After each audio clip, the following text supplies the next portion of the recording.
The flight home from deployment was supposed to feel like victory. 4 tours as a Navy SEAL, endless nights under hostile skies, missions I can't talk about even now. And finally, I was coming back to my sanctuary. The house I'd built with my own hands, every beam and nail paid for with blood, sweat, and years of sacrifice. I could already picture it. Dropping my duffel bag by the door, smelling the cedar floors I'd polished myself, hearing the quiet hum of the fridge in the kitchen. For months, those images had been my lifeline in the desert heat. A place that was mine.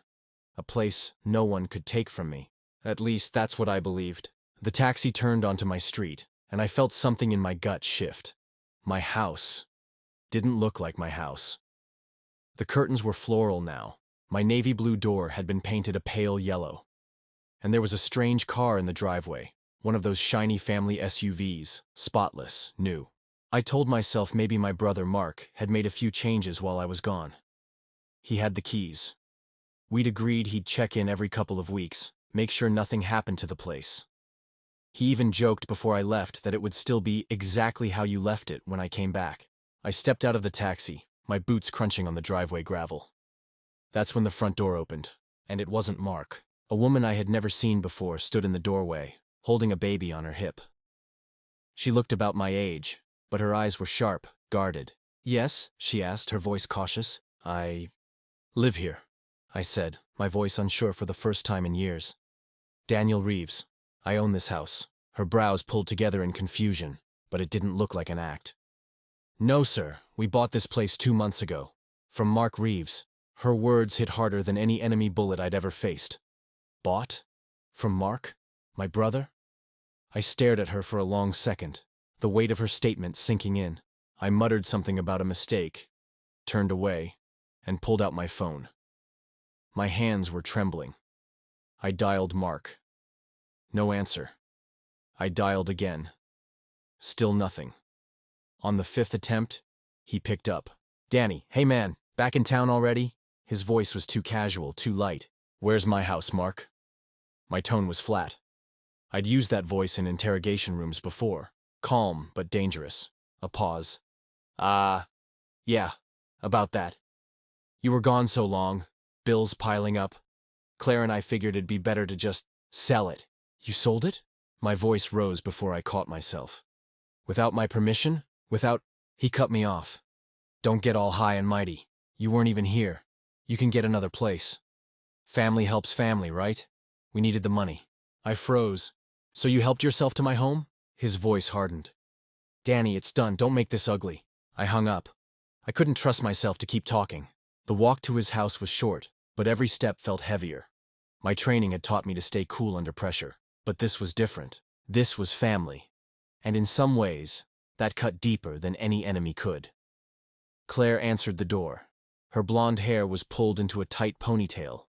Her lips painted a shade too bright for daytime. She looked me up and down, taking in the uniform, the tan, the duffel bag still slung over my shoulder. "Well, look who finally decided to show up," she said with a smirk. Mark appeared behind her, leaning against the doorframe like nothing was wrong. "Danny, let's not do this. It's just a house. You'll land on your feet. You're a tough guy." "You forged the papers," I said, my voice low. "That's fraud." Mark's eyes narrowed. "It's all legal now. The buyer's happy. And you've been gone for years, living your little war games. You didn't need it." Claire snorted, looking me dead in the eye. "Besides, you're a soldier. You'll survive." My hands clenched into fists at my sides. In that moment, I could have taken both of them down in under 30 seconds. My SEAL training screamed for action. But there's a difference between winning a fight and winning a war. And I intended to win this war. I took a slow breath, forcing my pulse to steady. "You're right," I said. "I will survive." Claire chuckled under her breath. Mark relaxed a little, thinking I was backing down. But I wasn't. I was retreating, calculating, planning. I turned and walked away, the sound of their laughter following me down the driveway. But their laughter didn't sting. It fueled me. They thought they'd beaten me.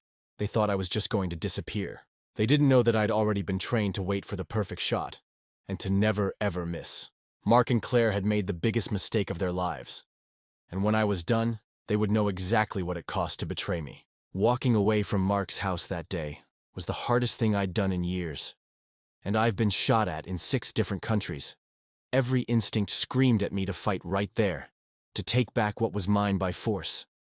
But that would have been a battle, and battles are messy. I didn't want a battle. I wanted victory. The first few months were survival. I stayed with an old SEAL buddy, Jake, while I got my bearings. I picked up some short-term security contracts overseas, the kind that pay well if you don't mind the risk. My mind stayed sharp, my body stayed ready. But every night, I thought of that yellow-painted door and the strangers living behind it. It wasn't about the house anymore. It was about the principle. They'd stolen my blood, sweat, and years, and I wanted repayment with interest. I started small. I knew Mark had always dreamed of running his own construction business. He'd finally scraped together enough money to start one a year before I deployed. That business was his pride. And in business, pride can be used as a weapon. Through Jake, I got connected to a group of real estate investors looking for a silent partner. They had deep pockets, but they needed someone with a military background to handle security and logistics for certain overseas operations. I came on board quietly, keeping my name out of the public eye. Within a year, I had shares in multiple companies, including one that financed mortgages in the state. That was my first chess piece. The second came when I learned Mark's construction company had taken out a sizable business loan from a lender my investment group happened to own. That meant I could see every late payment, every overdraft, every sign of weakness. And Mark's weakness was growing. Claire was a spender. Designer handbags, spa weekends, luxury vacations. They lived far beyond their means, and Mark, ever the fool, kept trying to take bigger contracts to keep up. But bigger contracts meant more equipment, more staff, more debt. I didn't interfere, not yet, I just watched. Patience was one of the first things the Navy drilled into me. Patience and precision. 2 years in, my silent holdings had multiplied. I owned stakes in businesses that Mark relied on without him ever knowing I was behind them. The trucks he leased for his construction jobs, my company supplied them. The lumberyard he bought materials from, we'd quietly acquired it 6 months prior. Every dollar he spent dripped into my pocket. Every project he failed on chipped away at his reputation. Jake knew what I was doing, and one night over whiskey, he finally said it. "You're bleeding him slow." "That's the idea," I replied. "A quick kill is clean, but he wouldn't feel it. This way, he'll watch his world collapse piece by piece." By the 3rd year, cracks in their perfect life started to show. Claire's Instagram feed went from beach vacations to throwback posts. Mark's smile and family photos didn't quite reach his eyes. Word around town was that his biggest client had dropped him after a disastrous project. I made sure the next bid he placed mysteriously fell through. And then the opening came. Their mortgage lender, my mortgage lender, flagged their house as at risk after several missed payments. It was the same house they'd bought with my stolen money, my stolen home. But they didn't just owe on the house. They owed on the construction yard, the equipment, and a personal line of credit. I had the power to call in every debt at once, but I waited a little longer. I wanted him desperate. In the 4th year, the construction company collapsed. Mark had to sell most of his equipment to cover payroll. Claire took a job at a boutique downtown, and from what I heard, she hated every second of it. The house was the only thing they had left. When the bank sent the foreclosure notice, I called Mark for the first time in years. "Danny?" His voice was cautious, like he wasn't sure if I was calling to forgive him or bury him. "I hear you're in trouble," I said evenly. There was a pause, then a bitter laugh. "Guess you heard about the house. We're behind." "I could help," I offered. "You could?" His voice brightened with hope. "I could buy out the mortgage, pay off your debts, even put some cash in your pocket." I'd owe you, man, and after what happened? "You'd owe me everything," I cut in. He went quiet. "Think about it," I said, and hung up. 2 days later, he called back. His voice was small. "We'll take your help."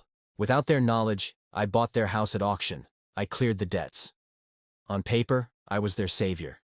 In reality, I was tightening the noose. They'd signed a rental agreement under my company's name, not knowing it was me. I set the rent just high enough to keep them struggling, just low enough that they'd never think to leave. For months, they paid me to live in the house they'd bought after selling my house. Every check had Mark's name on it. Every payment was a reminder of what I'd taken back. But I wasn't done yet. I didn't just want the house. I wanted the moment. The moment where they'd have to look me in the eye and realize I'd been holding the strings all along. That moment was coming, and when it arrived, there would be no doubt in their minds. Daniel Reeves wasn't just a soldier.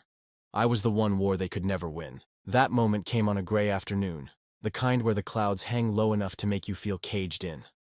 I'd just received word from my property manager. Mark and Claire had missed 3 consecutive rent payments. Their grace period was up. Legally, I could evict them. But I didn't want a legal letter to end this. I wanted to end it face to face. I called Mark. "Hey," he answered, his voice tight. "We've been meaning to talk to you about the rent." "I know," I cut in. "We need to meet, tomorrow, at the house." "The landlord's coming too?" he asked, and I almost laughed. He still didn't know. "Yeah," I said. "The landlord's coming."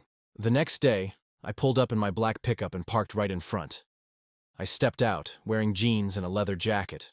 No uniform, no medals. Just me. Mark and Claire were waiting on the porch, their faces pale. "Daniel?" Claire blinked like she'd seen a ghost. Mark frowned. "What are you doing here?" I walked up the steps slowly, my boots thudding on the wood. "You're 3 months behind on rent," I said, my voice calm. "And I don't do extensions." Mark glanced at Claire, then back at me. "Rent? What the hell are you talking about? This is our house." "No," I said, pulling a folded stack of papers from my jacket. "This house is mine. Has been for over a year. You've been paying me to live here." Claire's mouth fell open. That's impossible." I handed Mark the documents: mortgage buyout, foreclosure records, the rental agreement under my company's name. His hands shook as he flipped through them. He started, but I cut him off. "I bought it at auction after you defaulted. Paid off your debts, too. You signed the rental papers without even reading them. Guess you should have checked who Ironclad Holdings LLC belonged to." Mark's face flushed crimson. "You set us up," he hissed. "No," I said, stepping closer until we were eye to eye. "You set yourself up. I just waited for you to fall." Claire finally found her voice. "So what now? You gonna kick us out? Leave us on the street?" I smiled, but it wasn't friendly. "I could, but I think I prefer something else. You've got 30 days to move. And while you're packing, you'll think about every rent check you sent me.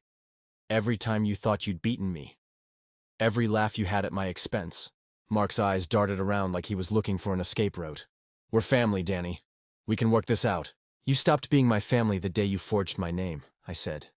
"The day you sold the only home I ever wanted while I was risking my life overseas." I let the words hang in the air.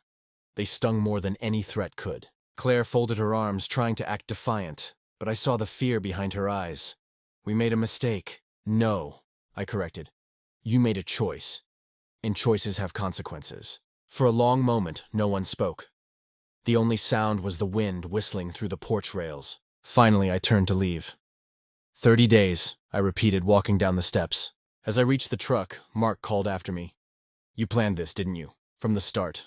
I looked back over my shoulder. 4 years, Mark. I waited 4 years for this.